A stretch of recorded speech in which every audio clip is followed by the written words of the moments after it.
Welcome to Overcrest. I'm Chris. And I'm Jake.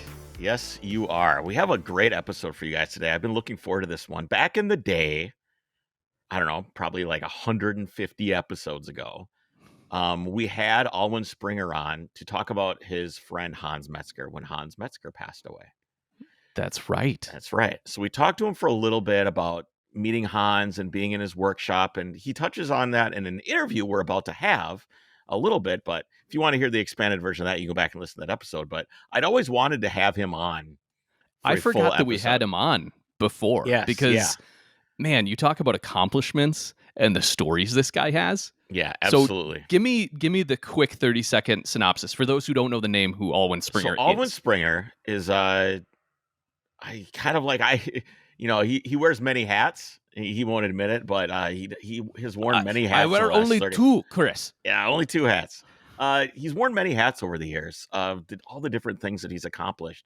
He started out as just a mechanic, just doing like auto engineering, and then he ended up over, and we'll talk about the journey in the episode, but ended up at Vasek Polak, which is he owned a bunch of car dealerships at one point, but also did a ton of privateer motorsport racing with Porsche.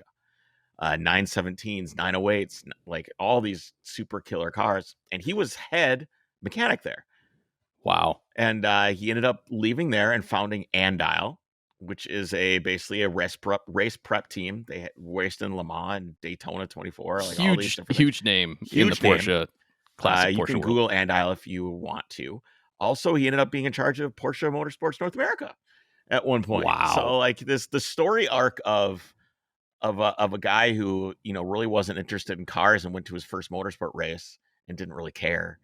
That whole story arc of how he became who he is really super interesting. And it's a good time. So that's my 30 second. Yeah, I love, at the beginning you were like, how'd you get into it? And he's like, I just wanted to be, an electrician and get into electrical engineering. Yeah. And he goes, but I'm colorblind. So I couldn't figure anything out. I wonder if I have any here. Like I have the little resistors or diodes. Little diodes and resistors and stuff like that. Right. Anything, especially back then. Here, let me show you guys. You had to be able to physically see all these components. And he's like, yeah, so that didn't work out. But I'm glad that Alwin is colorblind because, man, the things he went on to do. So here's what he's talking about. When we do the episode, you'll hear it. These are resistors. So each one of these resistors has colored lines on it that basically dictate the capacitance of the resistor or capacitor. So black, gold, and there's a zillion different colors. The ohms of a resistor, I'll correct you. Yep. But yeah, that's how they're basically labeled, is with colors. Yeah. Jake, ohms is the measure of resistance. Correct, but you said capacitance. Oh, did I? My fault. That's why I'm correcting you. That's I appreciate it. Yes, so that you can't, if you can't see colors, that makes that really difficult. Apparently, you just go to a chart. Like you can order, if you're ever redoing any electrical part that has stuff like this in it, you can open up a catalog, you can look at the colors, and you can go, I can buy that one because that has the proper resistance. Well, back in the day, you used to be able to go to Radio Shack, open up the little drawer, and just go through right there like you would with hardware, which is cool, and I don't think that exists anymore. It's kind of pre-transistor time, it's kind of, this stuff still exists, but it's so complicated now, and boards and circuit printing is so fine that you can't even see it with your naked eye half the time. And then going on to speak of Andial, when you were thinking about turbocharging your 911, this is a good opportunity for me to show you this too. So, while we're talking about this stuff, God. This is a tube amplifier, okay? And if you're watching, which you should be at this point, head over to either YouTube or on Spotify. You can get the video as well. My grandpa built this. So my grandpa built this amplifier. This is a 12 watt tube amplifier, and you can see on the bottom here all the different resistors, just a rat's nest of electrical components. Yeah, not a circuit board in sight. No, I know, not a rat's nest. But this is an extremely simple circuit. And my point is that you could work on this stuff if you wanted to back in the day. I've got to actually, these are the parts I have to rebuild this stuff. I've got to rebuild these and put it back together again. Anyway, I'm glad he couldn't do that. Like exactly. That's my point. And I was going to say, speaking of Andial, which he went on to he's the founder, right? Him and his two friends. Yeah, they all worked at the dealership together. Wow. Yeah, Yeah. when you were planning on turbocharging your 911 motor for a minute there, you were like, "Oh, I need a proper boost gauge," right? So Yeah. I was on the hunt for an Andial 930 Ah. boost gauge for you for your and it was like 5 grand for Yeah, just the gauge. And I was like, "Okay, it's I can't do that." I don't But like it's Chris that such much. cool stuff. Right. Yeah, no, Yeah. 100%. Well, let's quit blathering on about this and get to our interview. You have anything Yeah. to cover before we do? Well, I think we got to talk about our friends over at PetrolBox. Yes. PetrolBox, the monthly service made specifically for automotive enthusiasts, all the car guys and gals in your life. It's a service where every month the coolest gear from the industry, be it tools or apparel. Chris, I think you're actually wearing a I am wearing PetrolBox one right now. shirt. I'm a little bit of a There it poser is. because I don't autocross, but this I've is never autocrossed. We should I have an episode have. about autocross. You know what autocross is? It is Waiting. driving for about a minute and then Yeah, and sitting then there for 3 hours so you can drive for yes, another minute exactly. again. Waiting. But regardless, at PetrolBox, you don't have to wait for because it shows up right on your doorstep. You get awesome tools every month. You get detailing supplies, of which now it's detailing season. I got to get all my cars clean, and I have a whole assortment of awesome stuff from PetrolBox that I can try out. So go over to mypetrolbox.com. Check those guys out. For as little as $19.95, you can get started. There's also a PetrolBox Premium for a little bit more that gets you even more gear. And you can use the code OVERCREST at checkout. That'll get you a discount and help those guys out as well. All right, let's get to our interview with Alwin Springer. Mr. Alwin Springer, thank you so much for Mhm. spending your time with me today. It's an honor.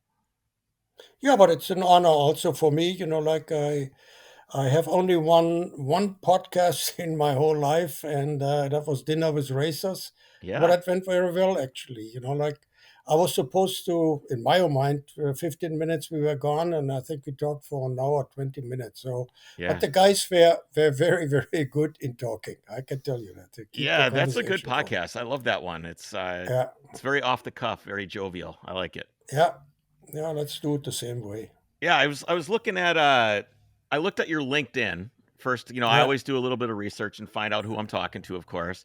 And it says you are the consultant on rules and regulations. And I was thinking to myself, and I looked at your whole story arc of where you started and how you're now the guy that makes the rules.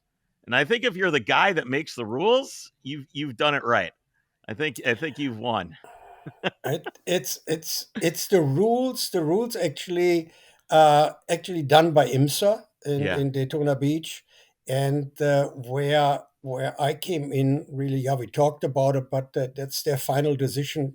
There's nothing what I can do. I Yeah. can influence it. I cannot.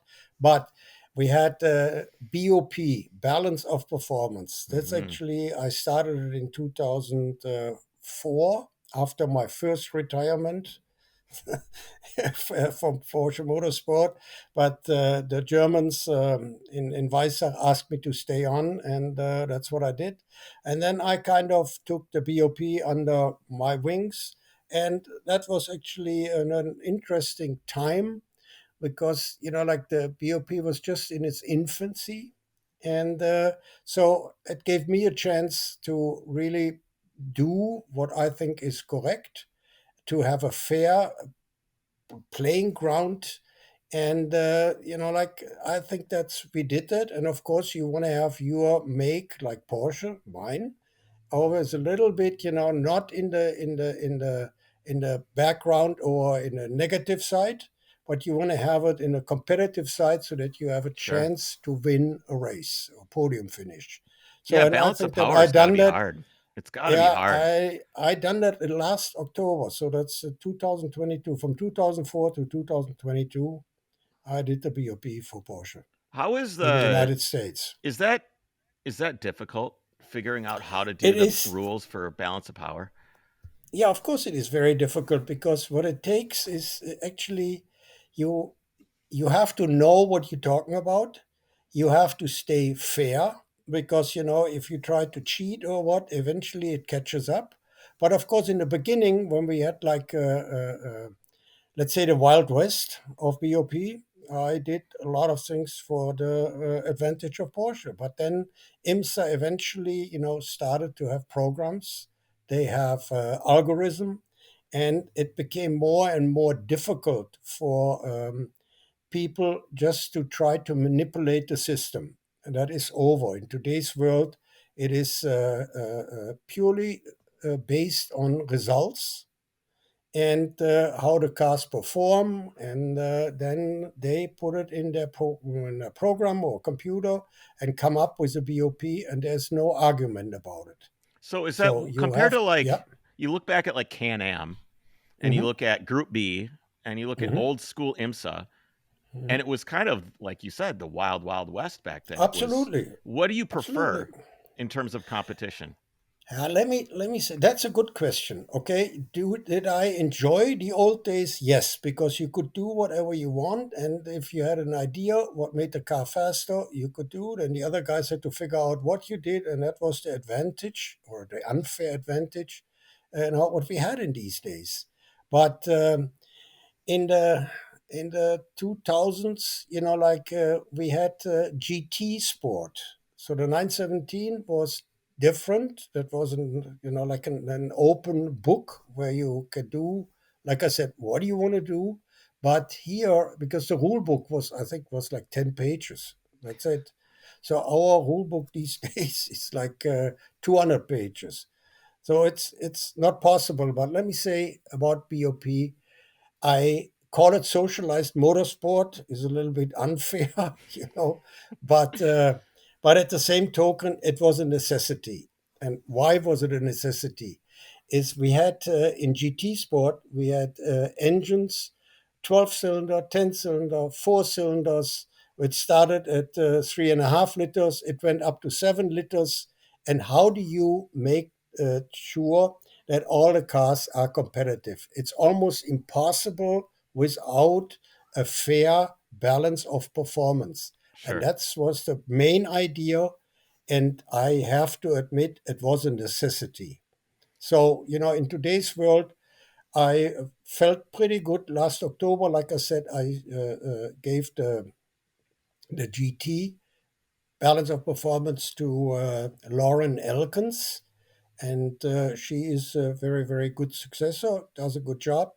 And like I said, I gave it in good terms and with a good base. All right. Well, let's rewind a little bit. Let's. I'd like to Okay. learn a little bit more about you because you've Yeah. worn a lot of different hats in your life, and you've done a lot uh of different things. yeah, but Um, actually I wore two hats. Two? Like, okay, yeah, Come on, I, man. yeah, okay, keep going. Yeah, okay, you asked me. Come on, be a little okay. In my United States day, I wear two hats, and that was Andial and it was Porsche. Yeah, Porsche yeah. Motorsport. That's the two hats I didn't do in my whole career. See, beside a very, very small stint with a McLaren in Canada, I never did anything else but Porsches. Well, So that's, I think about your time at Vasek too, but I want to go even a yeah, little bit earlier. yeah, go So for it. you grew up in West Germany, In correct? Essen, West Germany, yes. What was what was West Germany like then for cars? I just imagine it being you're walking down the street and all you see is Beetles everywhere. Like, but what what was it like? No, not really, not really. Like, like, yeah, I had a Beetle as my first car, Yeah. but then later on I had a Borgward. That was a German company, it was a very, very sporty car. And I had a Citroën and DS19, the hydraulic car. Hmm. So you saw a different variety of cars, Opel, Mercedes, BMW. So it wasn't only Volkswagens, I can tell you that for sure. The Okay. Volkswagen maybe was the majority for the normal common people, but the people, because don't forget, in Germany in the 50s and 60s was growing tremendously on an economy base. And there were some people who had money, and they raced, they not they raced, they drove expensive cars. So no, it wasn't only Volkswagens for sure. So, as a young child, did you have interest in cars and engineering as you were young? Uh, no, How did that no. like how did you when did that become something that wow, I can do this. I understand this. When did that If happen? you want to really hear the truth, Yeah. so what I wanted to do in with my life, was to learn a radio and TV technician. It Hmm. always interested me. Okay, but I'm partly colorblind.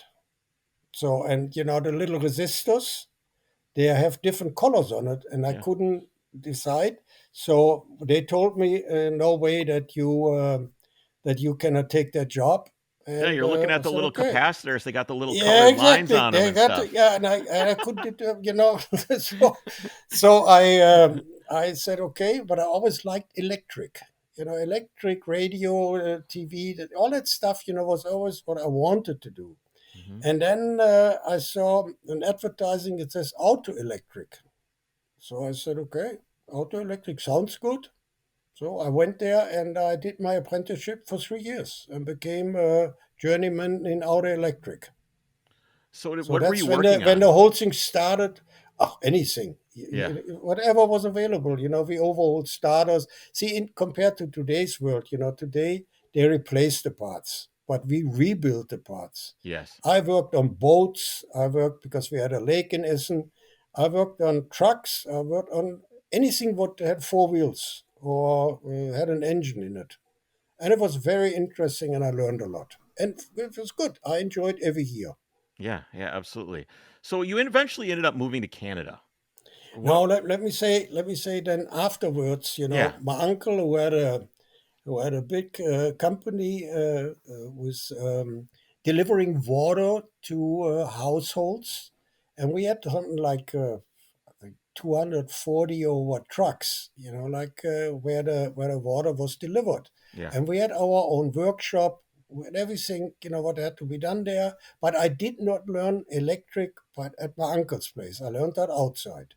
And then my uncle, when I finished my journey thing in electric, he said, "Look, I give you two choices. Either you continue your education in an office, okay, because then you have an office and you have a trader, or you make another journeyship as auto mechanic." And I decided I'm going to do that. I go for auto mechanic and auto electric. So I did another 2.5 years. They gave me Why? Why one that year. choice? That's a big Yeah, choice. because I liked cars. I liked the electrics. I liked the technical side. All of a sudden, it became what I really wanted to do, and it was for me actually a given thing. I did not really think a lot about it. Office at that time was not really on my horizon, and I figured two electric and auto mechanic is the perfect solution to become a technician. Sure. And this is kind of like a really interesting time in electronics too. If you're looking at like the late 50s into the 60s and stuff like that, that's when everything started going solid state. So that was a Yeah, very interesting time for electronics and yeah, um, absolute, going from absolute. generators to alternators and all those other things. It was a really revolutionary time. Exactly, exactly, exactly. So like, and then I got interested. Of course, I got hooked up on technical, but always car related. Hmm. But see, in Germany, I only worked on diesel cars, Okay. so not on normal aspirated engines or internal combustion engines. Beside, we had like 90 Well, Volkswagen that's easy buses. because the diesels don't have any electronics. Yeah, I know, but I mean, yeah, but like, so it gave me a broad picture of electric, diesel, and internal combustion engine. So when I was finished, I had a pretty good knowledge, a base knowledge, So definitely. did the working on the Bosch and the injection pumps and the diesels help you as you went into doing the MFI with Porsche? No, no, because the diesel pumps we never worked on it. We Okay. adjusted them, and that was it. When we had a problem, we sent them to Bosch. Yeah. That we never did. We did, in the car, the engine, transmission, brakes, Yeah. the usual stuff, but not Those not on injection the pumps are injection pumps. magic, man. They are Yeah. absolute magic. Oh yeah. Later on, we had injection pumps in the racing side, so that was a different thing. Like then we actually took them apart and modified them and all that stuff. Yes, Yeah. but that came later. That came in motorsport. So when did you start thinking about performance? Making something Uh, faster or maybe not even Performance. faster, but making something better. Making something No, better than it not was. not in Germany. Not in Germany at all. I mean, in Germany, I went only once to a race automobile race, and between you and me, that didn't really, it didn't hit me. Hmm. Okay, so that's so Germany was absolutely no racing and no performance, just doing the normal job, rebuilding stuff, and let's go from there. And Canada. So you asked me, why did I move to Canada? Yeah. Okay, when you do a journey ship, a German finish a journey ship, you have to go 5 years as a journeyman in order to make your master degree. And for engineering, I tell you honestly, to become an engineer, I didn't have the money to do that. So I decided master is the next best thing. But I had the 5 years, or actually, they gave me, let me see, they gave me 1 year, so 4 years I needed as a journeyman. And that's when I always wanted to come to the United States because I wanted to travel, I want to see the country. But at that time, already in the 1966, 65, the Vietnam War was kind of brewing. Yeah. And I decided that the United States, no, no, no, I don't have, because I found out that as a new immigrant, you would go immediately in the selective service, No and the shit. next thing, and the next, yeah, yeah, that was normal. And the next thing is, I was in Vietnam. No, no, that was not my thing. And then a guy came from Canada, from Toronto, and he said, Toronto, it's perfect. You can come, we can do it. So I looked at Toronto, and Toronto was close to the United States, so I said, yeah, it's good. So went to the Canadian embassy, and believe it or not, within 14 days, I had my immigration visa. Okay. So, and then I went to my mother and I said, listen, Mutti, I'm going to go to Canada. And she said, where are you going? I said, to Canada, but only for a year or 2 years until the master degree, and then I come back again. So, was Did you have okay. a I job went lined over up? there. Yeah, my uncle helped me at Volkswagen Canada to become as a mechanic. Okay. So that helped tremendously.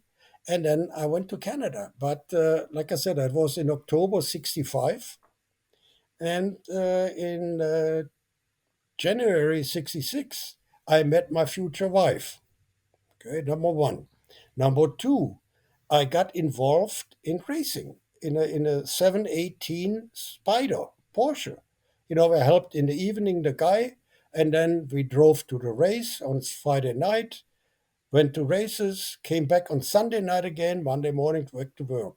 And among other things, we went to Watkins Glen, from Canada, Buffalo. We went to Motorsport, we went to St. Jovite. So all the things, actually, I looked at it and I said, I have it made. I see the country, what I wanted to do. It's an interesting job. I enjoyed that too. So I got hooked up in racing. So, So, what were yeah, you doing with this car, with this guy? How'd you? So this is just a guy that's like a privateer, just a heading out to. privateer who owned a car, and I helped him in the evening. There was no teams or what. I Yeah. helped in the evening, and when we went to the races, I helped him change the tires, and we overhauled sometimes when we had a bent valve or what. We did the engine on drums, on oil drums, Yeah. like so, and it really. I got hooked. That's all what What I was can it? Do you say. know? Do you know what it was that hooked you? Because the Yeah, racing was obviously the racing might not have been it, because you didn't Yeah, bring it to the Germany. racing no, at that time, not in Germany, but in Canada, the racing got me hooked. Oh, for sure. How was it different? Toronto. Yeah, what's the difference was in Germany, I was not related to any Mhm. racing related things, Yeah. and in going into a race as a spectator, that was not in my vision. Right. But being involved in racing and seeing it and everything else, and hoping that the guy does good, and the whole environment, right? Yeah, Yeah. that definitely got me, and Okay. totally involved. So you got your master's in Canada. No, no, no, Was no, no, no, no, no? no, no, no, no, Okay. no. Then came the time when I went back to Germany, Okay. and I did my master degrees. And I wanted to do it in both, in electric and in auto mechanic, but they said, you have to choose. Either it's one or the other, not Did you bring your both. wife with you? Did she go back with you to No, she Germany? was not. No, no, we were not married at the time. We Oh, were okay. So girlfriends. you're writing Girlfriend. letters. Yeah, Yeah. Yeah.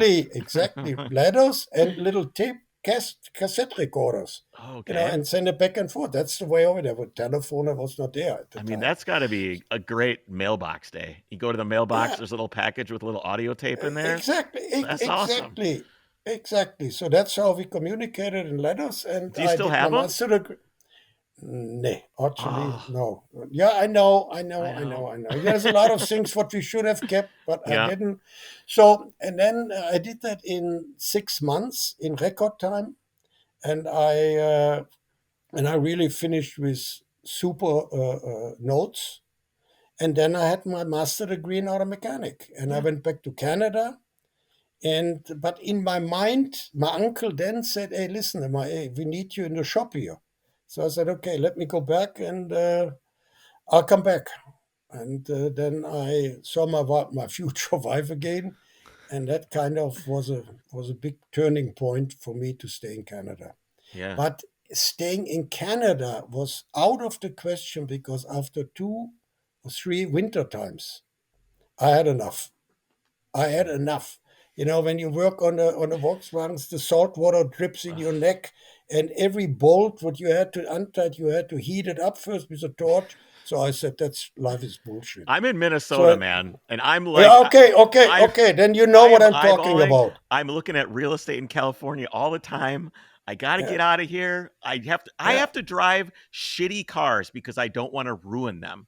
So I have to yeah, drive a winter beater like a 1996 Volkswagen Golf. So I'll drive around in that because I don't want to ruin a nice car. I'm all yeah. done. And I've got scars all over my hands and knuckles from rusty bolts. I'm done with it. So you know what I'm Oh, I talking know. about. And the But water, see, the snow when you're the changing the. water, Oh, exactly. mm, Like the melting water in the shop. yep. No, no, no. So I said that's enough. That's enough. So and I told my Yolande, that's her name, Yolande. Okay, and I told her Yolande, not with an A. That's Spanish. So she's from Morocco, and so I told her. I said, but French Morocco. So I said, "Listen, I have enough here. I'm gonna go back to Germany." And she didn't want to go with me to Germany. So and then something happened. What was like a heaven from a gift from heaven. I went to Daytona Beach for the 24-hour race, Hmm. and I met a guy from California. And he said, "Listen, guys like," and I told him that I really wanna contemplate going back to Germany. And he said, "No, no, no, you come to California. We have a job there, at Vasek Polak." I didn't know him at that time. Said, "You come." He was the service advisor. Sure. So he went back, and he told me, "Okay, ready?" I talked to Mr. Polak. Come. So I told Yolande, I'm going to California. It was in a week time, and I loaded my Volkswagen with my toolbox and a suitcase, and on the way up to California in beginning of, also after Daytona '69. So in March, I believe it was that '69. So I came to California and worked then So, hold on a second. What was on what was California like? So you're in California is Germany. You heaven, go to you go to heaven, Canada, heaven. and then California. What was it like? Heaven. I Yeah. tell you that heaven. Like I left and then and with Volkswagen, it took me 3 days or what. But even in Albuquerque, New Mexico, I felt like until then only snow and cold. It's the same thing, the east. And then even in Albuquerque, it was still snowing, and I said, "Shit, where am I gonna go?" So then I went through Arizona, and it started already, and then I saw the desert, and I got blown away from Yeah. the beauty of Western the United States. And then I came to California, and I drove and I come over the hill, and you see the blue Pacific, and Vasek Polak was right on the first street after the Pacific, so you could go out, drive down, or actually could walk down, and you were at the beach. So, and that, of course, was pure heaven Mm. from that standpoint. Sunshine, but then it's a good story. So, so I come to California, and within a couple of days, it started to rain. Okay, and Yep. it rained continuously for 3 weeks. every morning, rain, rain. And I said, where in the hell did I come? So right now, everybody's complaining here about we have a lot of wind, and it's only the earth warming and all that stuff. And I tell you, in '69 we had the same scenario. Yeah. I'm not saying that we don't have earth warming, but Yeah. that hype about it drives me nuts Yeah. because I was there. So and then of course like the sunshine came through, and then it was and then at Polak, What were you doing there? What was he your job? I worked on that's actually like I don't know if you know that, but I just finished the book. Yes, sir. Okay, Yeah. so in that book, of course, everything is more in detail explained what we talk about right now. So I Yeah. can only tell if people are interested what I'm saying, buy the book, and I'm not trying to sell you the book, but read the book. It's really in detail Yeah, and we'll what put all a happened. if you guys want the book, I'm going to put a link in the show notes and we'll post That about it on that social too. So you'll be able to go that right would to be it. nice. Yep. And I want to interrupt here for a moment with the Sure. book because Yeah, then we can cover absolutely. it. It took me over a year and a half to do that. It's an interesting story. So the writer is a German who used to work for Porsche, but he lives in New Zealand. Yeah. Okay, Okay. and he did the book Is on it Norbert Singer, is an entity at Porsche. what's Okay, his is name? a Wilfried Müller. Wilfred Miller. Wilfried Okay. Müller. So then I found a publisher in Germany who did the book on Walter Röhrl and Norbert Singer, all these things. So Mhm. all of a sudden it fell into places. So what I did is I wrote the stories, okay, for year, Yep. sent it to New Zealand. He wrote it then in English, okay, but as a German English. It came back here. My daughter lives in Mallorca.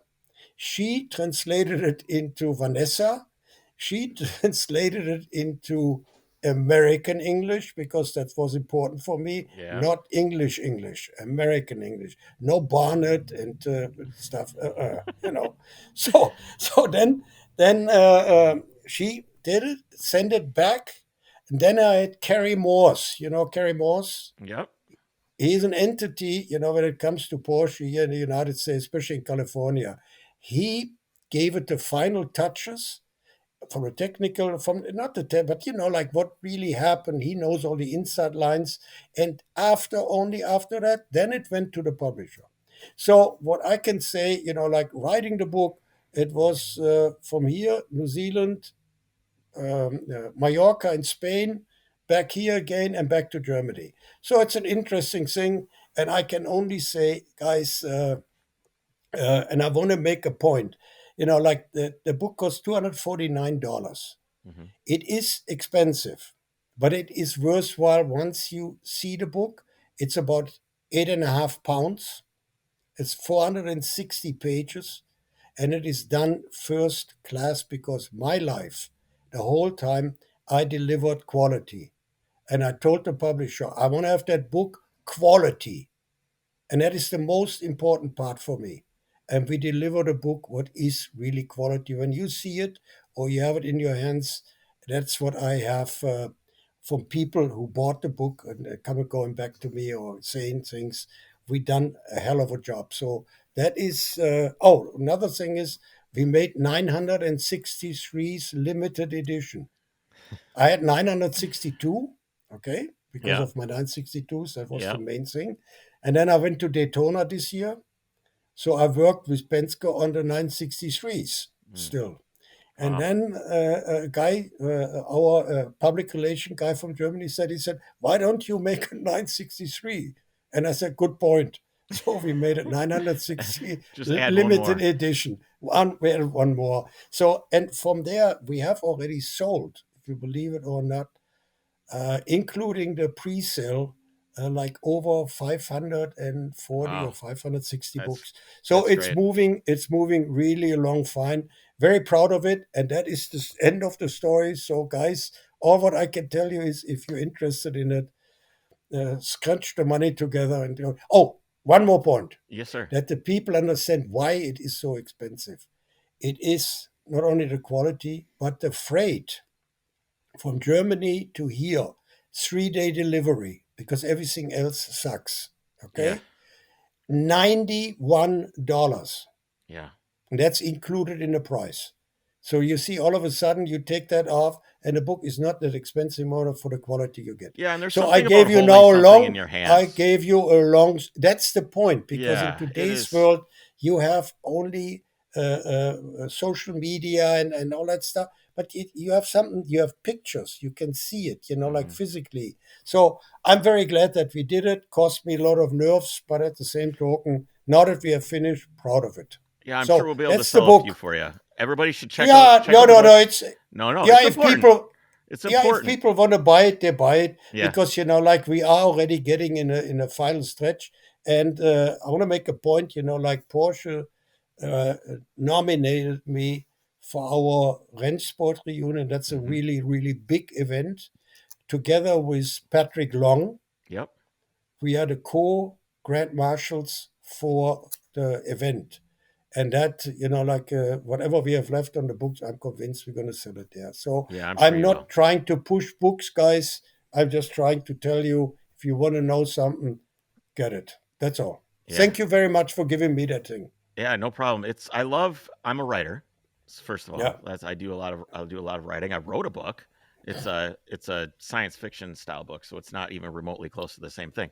But Okay. I do want to say that holding, like, I have a bunch of books. I've got, Porsche books coming out of my ears up Yeah. here. Lots of Yeah. books that I really, Believe really you. like. Yeah. I love books. I love holding them in my hand. I love having an opportunity to step away from my phone. As much as I like looking at stuff on my phone, we all do. It's always nice to see things. Yeah. But putting the phone away, getting a book, holding your hands, it's special. Okay, so tell me Yeah. about your position at Vasek.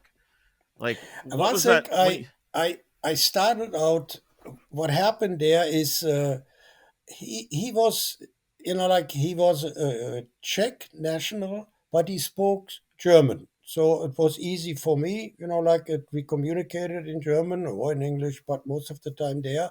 And in the beginning, I worked on race cars, Mhm. and it was Right like away, straight to race cars. straight to race cars. And So what is this? and This is a dealership, right? So he he's a has dealership, but he was very already at that time very influential in Porsche racing in the Western United States. what year is this? 1969. Okay, 69. So So he's doing a lot of racing then. 1969. Is this a Yeah, is this but a he done already Volkswagen racing Audi? in six. No, no, only Porsches. Only Porsches. So he Okay. was already with Porsche in the early 60s. Okay. So he was an entity when it came to Porsche racing in Western United States, definitely. How did you earn the trust to go straight to working on the race cars instead of Yeah, I working? tell you, that's a good point. I tell you what he did. When I came there, he said he talked to Pete Wetzel, that was the service manager. He said he had good words about you. So what can you do? Are you good in engines? And I said, yeah, I am. Like they do. What have I done in a racing engine? Not much. I took a cylinder head off and put it back together with the other guy. So Yeah. I said, I can do that. He said, okay, here's the test. So he gave me three Fuhrmann engine. You know what the Fuhrmann engine, Yeah. Carrera engines? They're That's a very, tough very one to difficult start one on, with the man. bevel gears. Yeah. So one engine, listen, one engine full of water, one engine a hole in the crankcase, and the third engine a lot of parts were missing on the outside. And he Okay. said, "You make one engine." Hmm. And I went, shit. You know? So, but my Had you ever future, seen anything like that engine before? I mean, yeah, of course, that's the one what I worked in Canada on. But, okay, like okay. I said, The worked RSK. Yeah. in parentheses. Right. So, and then Arnold Wagner, my future partner at Andial, okay? Okay. He was the parts manager at Polak, and he had repair, an overhaul manual from Porsche. And based on that and my knowledge, and there was Dieter Insenhofer, also my future partner. So he helped me there a little bit. So, but I got from the three engines, one engine together, came in a car. Polak came. He came always in between. I checked it. He came there. We started it up. It smoked like hell. because everything was used. Yeah. But he said, "Good, perfect." Clapped me on the hand. He said, "You do my racing team." So was that a So hard? that's how I I got mean, a racing team. were you doing this after hours, or did you just go in there and work on these No, no, three no. I engines? worked for him. No, I Oh worked no, no, for I him. understand, but like that was your job was to build one motor out of these three Yeah, that motors. was my test. How long did That that was my take you? test. I would say about 4 weeks for sure. Yeah, 3, 4 geez. weeks. Oh yeah, Because for sure. as a guy who's never like I've seen this engine in a car Hmm. and I've seen drawings of it, but all I ever hear about is, wow, only one guy in the world can redo those engines. They're super No, special, and they put them on no, this pedestal of no one could ever rebuild them. The guy that rebuilt them, he uh, passed away. No, it's over. no, no, no, no. There are some people here, maybe a handful, but they're pretty good in it. Yeah, They're pretty. It's not a miracle. The thing is, like don't forget, it's all ring and pinions. If you know what that is, yeah, it starts from the crankshaft ring and pinion, goes up to the camshaft on the exhaust, and all things. And when you made, and I made that mistake in one of the engine, I made one miscalculation in the crankcase. And you can assemble the engine, you can do everything until the last thing, the engine won't turn anymore. Lock up. So I could take it apart again. I learned it the hard way. But yeah, if I didn't have the rebuild manual, I could have never done that. yeah. Because that's got Never. all the So that tolerant, the that was that specifications was and the shimming and that everything was else. my lifesaver. Yeah. But I had to read it and I had to translate it, into my knowledge. So it was a good test. I passed that test, and then from Polak, all of a sudden we had a 911, we had a 904, we had a 906, and I mean, you know, and for me it was like a door in heaven opened. Like all of a sudden I had all these cars, and it was really really good.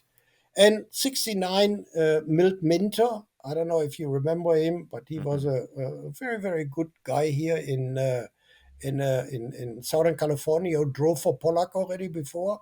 So then him and I, we did the 906. We did a season here, the Western United States, and we won the national championship. And that kind of solidified myself, with Vasek as the racing guy. So there was nobody else. It was myself and some mechanics in the street department, BMW street department. That's where we had the racing department. They helped me a little bit, but otherwise at the racetrack it was myself, and Mr. Pollack would come, at the weekends or when we get there on Saturday. We raced together, and he would leave again, and I would drive the truck back in. So So how I many? was a What resources one do way you show. have? Because when I went to the Porsche Experience Center Yeah, in Los Angeles, and you yeah, look, and I got a tour, and I looked at like the dyno room, and I looked at yeah. all the Oh, clean rooms for building oh, oh, engines. good, good. Yeah, yeah, and it's incredible. It's an incredible place. What they do there Yeah, is awesome. But yeah. what resources did you have for when you Nothing. were rebuilding engines? Okay, so let's I'm let's guessing you let's didn't have a nothing. dyno room. But nothing. You start the engine, and hopefully you have no oil leaks. So that was the old days. Yeah, So then in 1970, Mr. Pollack bought the 917 PA from Joe Sifford. hmm, So we had a 917. And then he made it possible that I could go to the Porsche factory for 4 months in Germany yeah. and learn the 917 engine, transmission, and all that stuff. So really from the bike up. So, and then when I came back, that's a long story now. That's Can-Am and everything. But we did 3 years, 2 years with Minter and 1 year with Jody Scheckter. So what I still didn't have a dyno. So I would install the engine in the 917, and we had like a flatbed with a winch. Okay. So I would put it up, bring the car up to the thing with the thing, the winch up, go to Willow Springs. That's about 2 hours from us. Unload it again very carefully, sit in it, drive around for 2.5 hours or 2 hours in between, check no oil leaks. So drive the rings, the piston cylinders, in. Yep. And then once on a straightaway, I went in third gear, and I stepped on it. And I'm telling you, It scared the living hell out of me. 917, third gear. So I got off the throttle real fast. And then I knew I will never be a race car driver. I can tell you that. That died then and there. So that was my dyno before we went to the races. How did you? Little I mean, Springs. driving around for 2 hours to bed the rings in, knowing that that's the car you're driving. Yeah. Man, that's self restraint right there. Yeah, but I never had the how you say the things the drive to be a race car driver. So I could do that nicely in second gear or fourth gear, puddle around, like and just Yeah. to make sure that everything got settled on the engine before we went on a Can-Am trail. So, what is your personal car at this time? I'm curious. What are you driving around? Right now, I Well, have no. In two. in 70, when you're what In like the that period. 70s, Yeah. I had a Volkswagen. So you're My driving that my Beetle. Volkswagen from Canada. Okay. Of course, that So was my only so was car. there part of you that wanted a 911 or anything like that, or No, you just no, didn't? You no. just wanted to make cars fast and work on cars. That sounds very very strange right Yeah. now, but a car for me, a car. I don't have that notion. I need a fast car or I need a 911 or whatever. I don't have that. A car for me, four wheels, nice driving, and that's the best. What does it for me? So I still don't have it today. For Huh. me, it's still same thing. So I don't. I'm the antidote for a lot of other people, but that doesn't drive me. That is interesting, though. I mean, when you get in Yeah, a regular car, you don't think the same way you think when you're building these race cars. It's just a yeah, completely but different but thing. but I did, but I did, but I did. It didn't. It was a change. So it didn't do anything to me. The Hmm. driving the race car, like I said, and I repeat myself now. I didn't have the urge or the drive to be a driver, a race car driver. Never Yeah. had it. Never will. So restorations on these cars now, just because of what they're, you know, how valuable they are, have become ridiculously meticulous to the Yeah. point of, in my opinion, it's to the point of it's almost like a neurotic thing. That's just it's too much. What was it like when you were rebuilding these engines? Because obviously you didn't have these resources. So would you just take it apart in the shop and put it back together? It just seems like things are so much. Have you ever seen a 12-cylinder 917 engine? Yes, I've looked at it. Yeah. It's a big engine. Yeah. It's a big Yes. one. Yeah. So I would take that apart, I clean everything, magnaflux it, cyclo it, measure it. What does that mean? Magna. Sorry, I don't know what that stands. Magnaflux is any material and any steel, the crankshaft, anything steel, the Yep. valves, anything steel, really, camshafts, follower, like all that.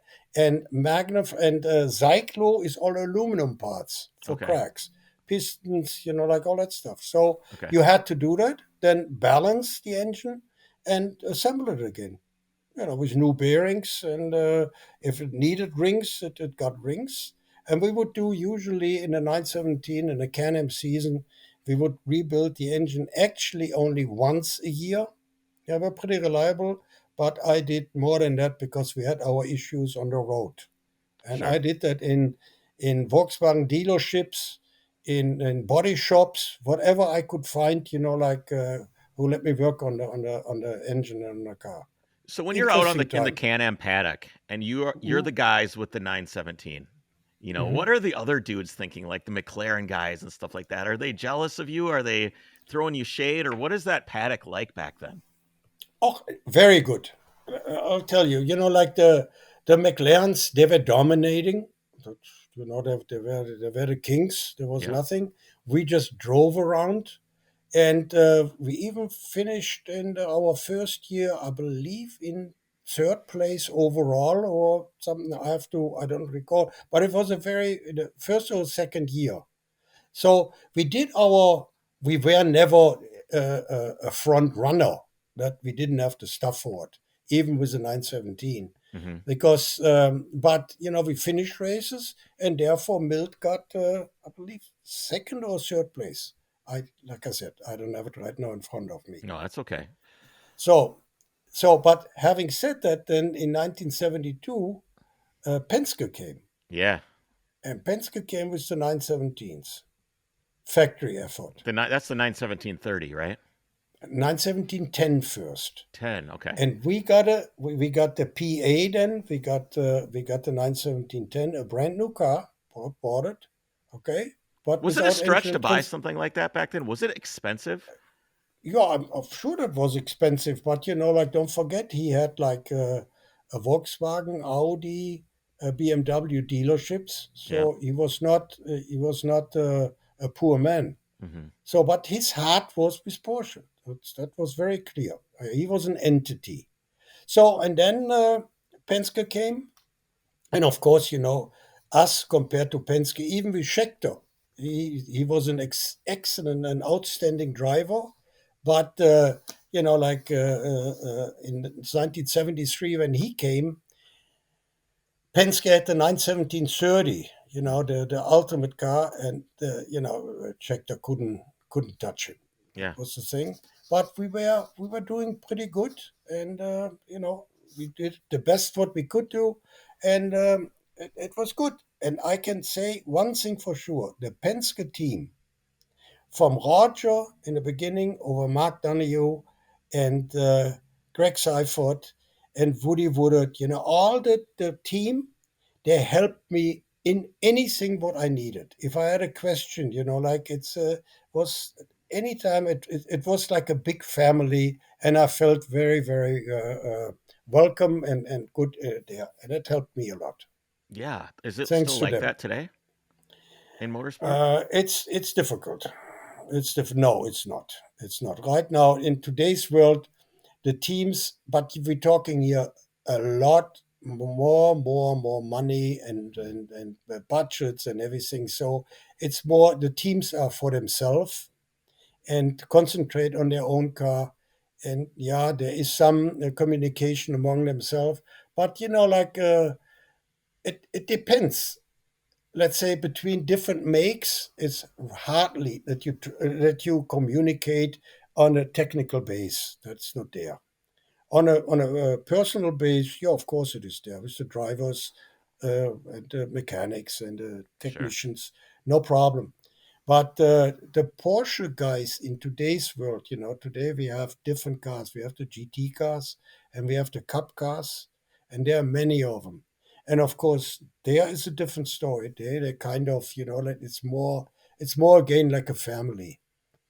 And Porsche Motorsport North America is kind of helping everybody, Yeah. supporting everybody. So therefore, it becomes automatically kind of a better integration than just by themselves. But that's only the Porsche guys. Right. So it's So that it's shortly still have after a this, family. 70, 70, 72, 73, racing against Penske, how do Mhm. you go from doing that to, hey, we should start Andial. We should do our own Yeah, thing. yeah, that's a good thing. So in 1973, the SCCA banned the turbos because they reduced the fuel what you could have on board. So that was the end of the 917s. And so I went to Mr. Polak and I told him, I said, look, why don't we buy a dyno and overhaul engines for people? Because there is a market out there. And that I fell on deaf ears. He didn't want me to do that. So then I decided I go down in the street dealership, okay, and work as a street mechanic right beside Dieter Insenhofer, my future partner, and Arnold Wagner in the parts department. So it was kind of, we got together again. Dieter and I worked as a team, and we made some good money, good things. And then in 1975 or 1974, we got our head together and we said, why don't we start a company? And that's how Endal was born. What does And it take to start something like Andial back then? What did you guys have to do? $10,000 each. Okay. That was our starting capital, and we rented a building, but we did it in Costa Mesa. That was about 40 miles south of Manhattan Beach. Yep. So we didn't want to be at the same place where Vasek was. So we want to go in the southern part, and that's how we started. And Costa the Mesa ended up name, being a lot of shops oh sprung up yeah, in Costa Mesa. That was a mecca for it. definitely, definitely.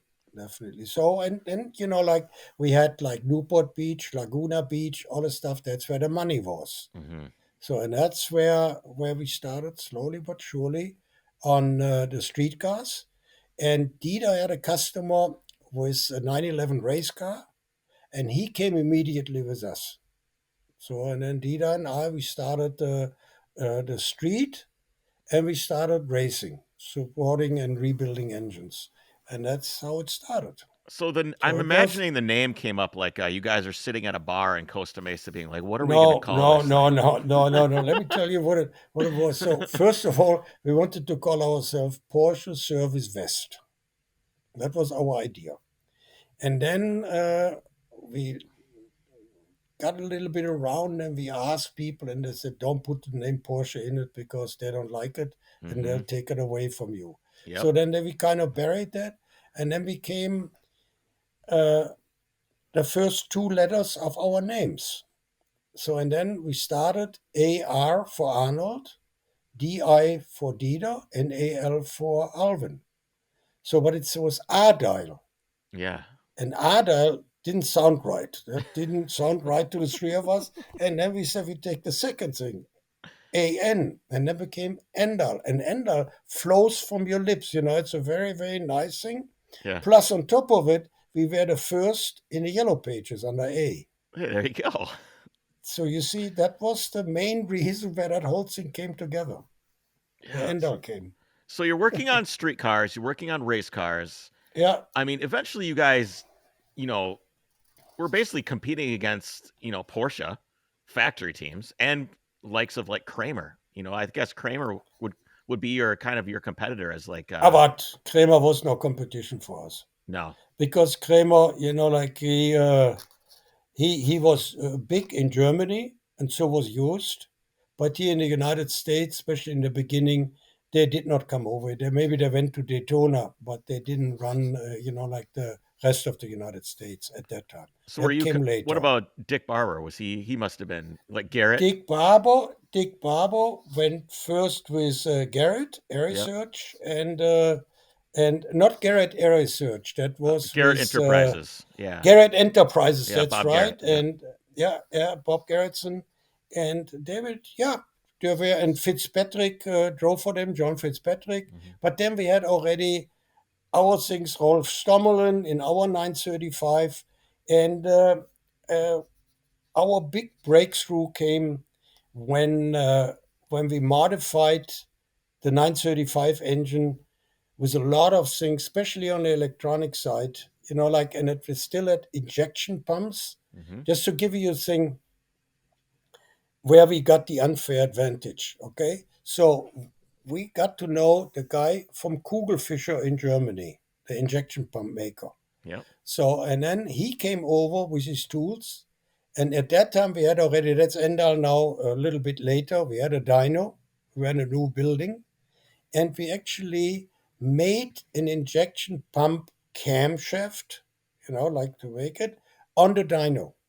So our Kugelfischer pump was really made for our engine, for our 935. And the other people had a 935 injection pump thing where the cam was made by Porsche a long time ago, Yep. but wasn't really specified. So that was number one. And number two, Bosch came out with an electronic unit where you could adjust the injection pump with a the bleeder valve. And a lot of people would just put a 4 millimeter, 6 millimeter bleeder valve aluminum plug in the hose. And we had an electronic thing like a triangle where actually it would move. And I don't know if you it was a motor. Like picture yourself like a triangle Yeah. and the unit on the inside, the little piston, moved electronically according to the RPMs. So we could put the people with the normal injection pump had either be too rich on the bottom to be normal on the top end, or too rich on the top end to be Yep. better in the torque range. And Yep. we had both. See, we could adjust it to both, and we kind of we had in 1981 with Rolf Stommel and Harald Gross, we went to Motorsport in consecutive weekends. Motorsport, Elkhart Lake, and Mid-Ohio. 500 miles race. And we won all three. We blew everybody away. How much faster were you? We were, let's say, we were not that much faster, but we were more. We could run longer on the fuel, on Yeah. the tank fuel, and we were faster on the torque side because we had the torque and the top end at the same time, and the other guys could choose How did where they you want to be. explain this? Like, To whom? I don't. Did they wonder? They had to have wondered. Like, how the Yeah, fuck? How are but these guys not stopping for fuel? but do you think that we're going to talk about that? No, Are you of course crazy? not. No, Are that's you what crazy? I'm. That was our system. And then what I have to make the name is very important. His name is Drino Miller. Drino Miller had a shop in Costa Mesa, and he did off-road. As a matter of fact, he won the Bar 500 or Bar 1000 one year in the 70s. And we kind of hooked up, and he was a very influential guy helping us to the whole thing. We did the 3 races together. Dieter came to 2 races. So that was a combined effort. And Rolf Stammelin at that time was really a hell of a driver, and Harold Gross perfectly. So that we did very good, and that kind of put us on the market. And the guy who made that all happen financially was Howard Meister, because without his financial support, we couldn't have never done that. So everything kind of fell into places, Yeah. and our driven to do things differently on these engines. Like it's another thing was the Schrick company. I don't know if you know The them. camshafts, They have strict been camshafts. Yeah. yeah, exactly. See, we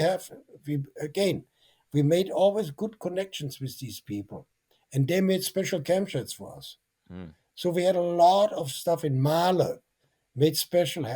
Manfred Hohl made all special pistons for us. So we had that whole thing, perfectly done.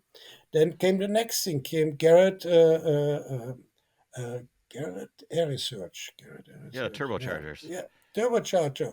So we got specially turbochargers. So you combine all these little things. So that gave us the unfair advantage. Is that legal? But we worked for it. Technically? Yeah, but at that time, everything was legal. It was all legal. That's awesome. All legal. I mean, that's. Yeah. I mean, being able to come up with ideas as you go and fix problems as Yeah. you go without having to. Yeah. I mean, that's the way to do it, in my opinion. That was IMSA in the 70s. Yeah. That was IMSA in the 70s and 80s. Is it The harder now rulebook was because not- everything is the tolerances of everything are so tight? No, and no. You like- cannot change anything. Theoretically, there is like a homologation paper. Okay? And a homologation paper determines everything on the engine, from cam timing over piston, over dimensions. You cannot change nothing in today's world anymore. How do Once you? the car is homologated, end of the story. It's interesting hearing about all this engine stuff because Yeah. I'm not like by any means a competent engine builder, but I like Mhm. learning. It's and Yeah, but please. I was just gonna say it's a bummer seeing the fact that you guys could be so ingenious and overcome these obstacles, and it was legal to do so. Yeah. And now when problems come up, there's nothing you can do about it because the rule book says, well, this That is is just the correct. way it is. That how do you progress forward? Because I mean, we have to admit that You can't. But I want to come back before we do it. I want to address a little bit the 962s. Because in the 80s, the 962s. Before that, Yeah. you said you drove the 917 and it scared you. Did you drive the 935? No. Didn't drive that one. I Okay. drove with people. I drove with Okay. Danny Ongais in How- a how was that? 935. He scared the hell out of me. But you know what? Hey, I told him when I drove with Schechter in a 917 in Willow Springs in a passenger seat, laying in the car. So Yeah. it was interesting, but that was okay. What do you mean laying in the car? Yeah, because there was no passenger seat. On a 917, there was nothing. Oh So man, I think you'd have to give me a couple beers before I'd agree to that. yeah, no, no. You know why? You know why I did that? Because I wanted to see how fast the boost builds up coming off the corner. Yeah, See, because he couldn't tell me that, like he was concerned, and I could watch nicely the boost gauge, and yeah, I could see him accelerating, and then I could see how fast the boost came up. yeah. Well, I That's, guess that's good information, right? yeah, that was good information, but it took some doing, believe me.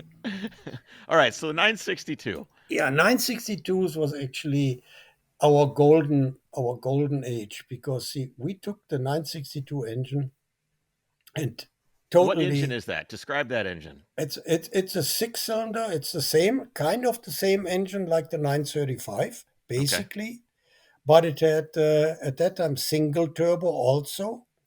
But it had an intercooler. The 935 had a two, but 962, everything was a little bit better, more as a package.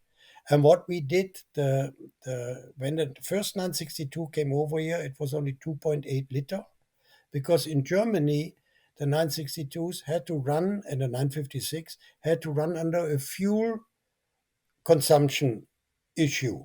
Right. And here didn't have that. So we changed the engine completely from turbocharger over intercooler over induction system, camshaft, same deal again what we did. And with Garrett, we even went on a dyno, and Garrett came with their equipment, the same what the people did with the Kugelfischer pump, and made us a compressor wheel and a turbine wheel, especially for our engine. And of course, that is like different like day and night. And then came Why the isn't biggest anybody else thing. doing this? I have no idea why they didn't do that, because we were dominating. But then, where the big breakthrough came in 1985, I was able, we had Motronic. Hmm. That was the first electronic Motronic in 84, 85.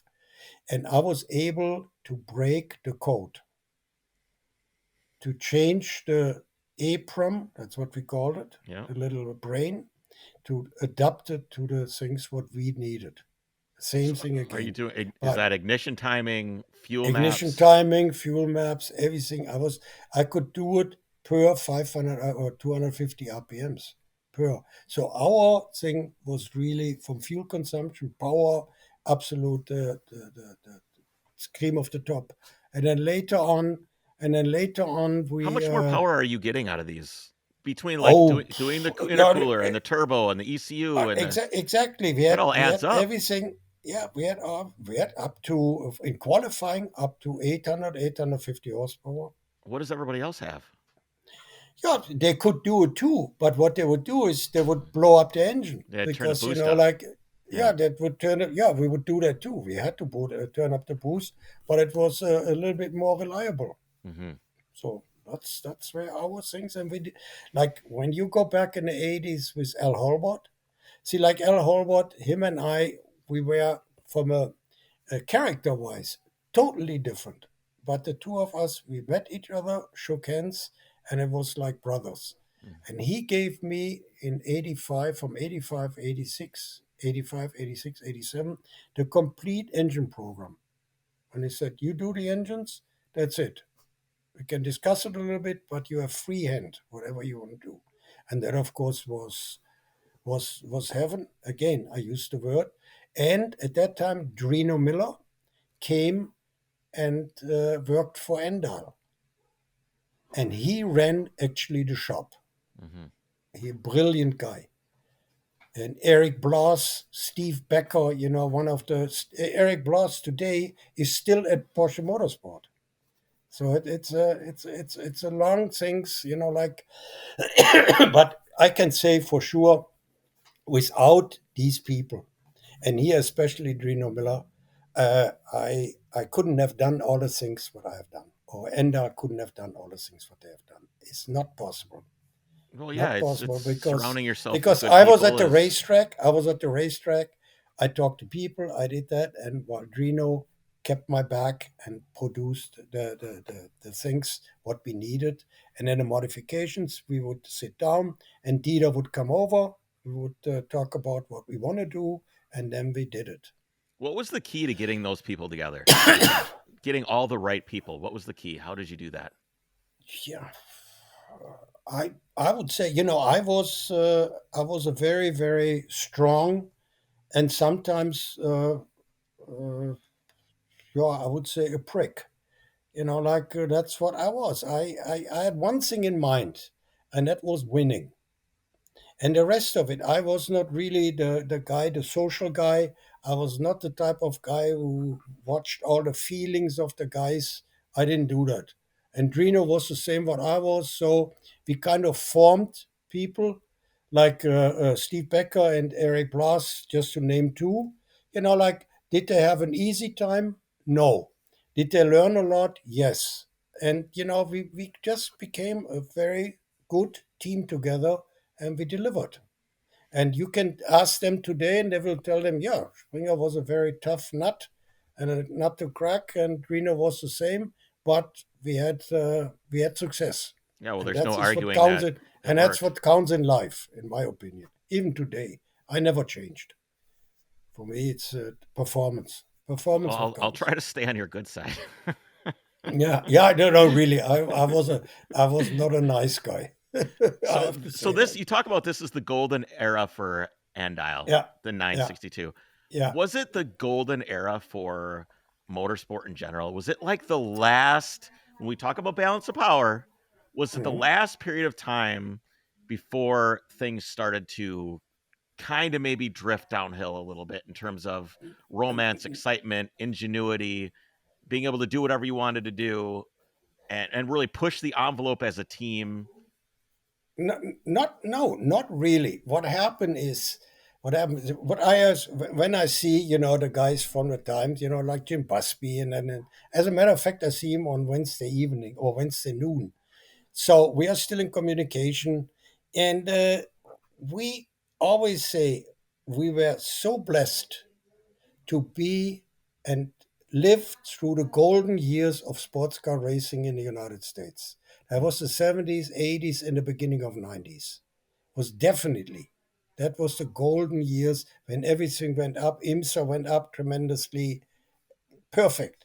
And then in the 90s, the FIA got involved. They wanted to have turbocharger, and now they banned the turbocharger. They want to have normal aspirated engine, Mm, the 3 liter rev, and it is cheaper than a turbocharged engine. My foot. mm. And then it just kind of disintegrated the whole thing. And then I believe that, but I cannot say that.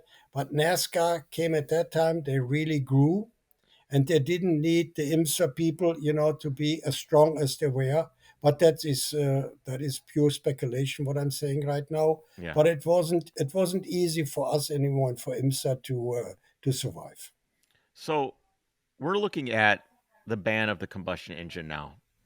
Hmm. And I think we're seeing like a little bit of a synthetic fuel thing that's probably going to keep things going for a little bit. I know Porsche's working on synthetic fuels quite a bit. Hmm. But do you see motorsport surviving? Do you think I it will see. I, survive? I definitely see motorsport surviving, and we will have internal combustion engines for a long, long time. I can tell you that, because we have that Formula E. We are involved in it. It is. I saw them once in Long Beach in some demonstration labs. It's the only thing what you hear is ee. I mean, like you have to. The only thing why they do a downtown and they make it an event, and like, yeah, the racing is pretty good. I have to say that. But when you look at the whole thing, I cannot see electric racing taking over for the combustion engines, because what people want to have is they want to have some noise. Yeah. That's what racing is all about. Yeah. And yeah, the synthetic fuel, the fuel that might change, but as if we don't make a breakthrough there, the synthetic fuels are too expensive. Hmm. We're running the Carrera Cup in Germany. I don't know if you know that, on Yeah. synthetic Yeah. fuels. Yeah. Yeah. For sure. We do that already. So we are doing, and we have the kind of the factory in, and we have the factory It's like in South in America somewhere or something, isn't it? Patagonia, Yeah. exactly. Yeah. That's where it is, and it's in the middle of nowhere. but the wind is constantly. Yeah. So we have right now we have one big turbine, but it gives already enough power to convert the fuel. Like how the synthetic fuel is done. They take Yeah. CO2, put electricity in the CO2, and become synthetic fuel. It's So incredible. people say, you need too much electricity and you do that. Yeah, but we're doing it somewhere where it's for free. Right. We don't take it away from somebody. Unfortunately, So it's the rest of the world isn't that windy. So. That's exactly the point. So like, will the synthetic fuel take over? I think if they find a way how to do a better way on the synthetic fuel, it will be the airplanes who will get them first, because Yeah. they are pretty, not destroying, but be dirty up in the air. So we'll see. No, my opinion is that we're going to have motorsport for a long, long time, because people want to prove themselves that they are better than the other guy. And in motorsport, you can do it, because where Yeah. else can you do it? Yeah. And with electric cars, I don't see it yet. Maybe I'm wrong. I'm 80 years old, so maybe I don't know. But like I said, I'm still in the middle. Like you asked me what I'm doing, that I gave up the. Oh, you know that I ran Porsche Motorsport for. Yeah. You know that. Yeah. Okay, We talked. Yep.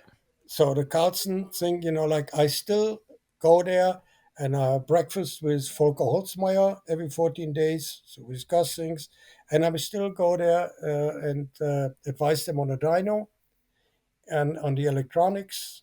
But the other thing is that I go there, and Eric and we rebuild the historic engines. So the 917s and the 908 and the 935s, that we do together. But Eric is the main guy. Trained him for many years, and I just help him. Yeah, that's So awesome. and I love it. I tell you. Yeah, it's good to get back and do that stuff. Alwin, thank you so much for hanging out with me today. It's been That's awesome. okay. Okay, I hope you can do something with it, but that's the way how it is. We can It's great talk about stories. it. Yeah, okay. So I will stop by and see you at Rensport. I'll come say hello. I'll find you. Okay. Find me. You have my phone number. Give me a call. I don't know how busy I am. That I don't know, but come by. Okay, sounds good, sir. Come by. Okay. Thank you. Then how do I get a copy of that? I will send you a copy of all of this. You'll be able to see it. It'll be on YouTube. It'll be on Spotify, Apple Podcasts. It's going to be in a lot of different places, but I'll make sure that I get it to you. Okay, please let me know, because like I said, you're only the second podcast I have. Well, hopefully I did an okay job. It'll be you did an okay job. I hope I did it. You're fine. It'll be out on this Friday is when it's coming out. Okay, super. And let me know where I can watch it. Take care, sir. Thank you so much. Okay, thank you very much. Yeah, bye-bye.